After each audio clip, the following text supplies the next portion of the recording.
I think that once people start to realize that you're high-performing elite military, you're high-performing athlete, you're high-performing academics, you're high-performing business people, they actually have practices that they use to regulate themselves in order to not just perform better, but sleep better. And not just to sleep better, but to listen better. Not just listen better, but incorporate ideas that allow them into states of creativity and states of mind that really lead to new and exciting ways that humans can interact. And many people will just be consumers of everything they produce. Well, what's great about new media is that we've democratized access to this information, and we're able to realize that these people are not just freaks of nature, but that they have a methodology, and they've created this canon, this toolkit, and these practices are available to everybody. And you have people like David who are explaining this in very plain terms, that it is within your power to take advantage of these things to take better control of your life.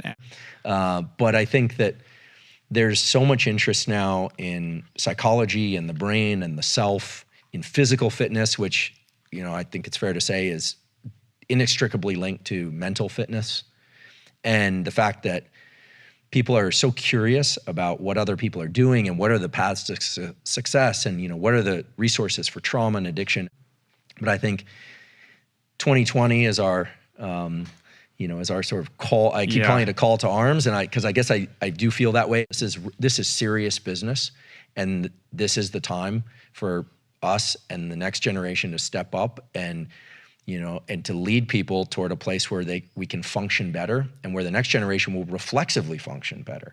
That's that beauty of early childhood, is that if some of this stuff is taught and passed off, it's not gonna be perfect, but there'll be a generation of people coming up that will naturally understand stress and agitation as taking them off their game and leading to bad decisions, and will make the appropriate adjustments. And there are people that read David's book and your book, and will see the possibility of doing something differently with a terrible childhood or a brutal addiction. And, you know, I think we need more stories of success. I think it's easy to look out there and see all the things that are going wrong, and we need to keep paying attention to those, but we need these beacons that draw people forward.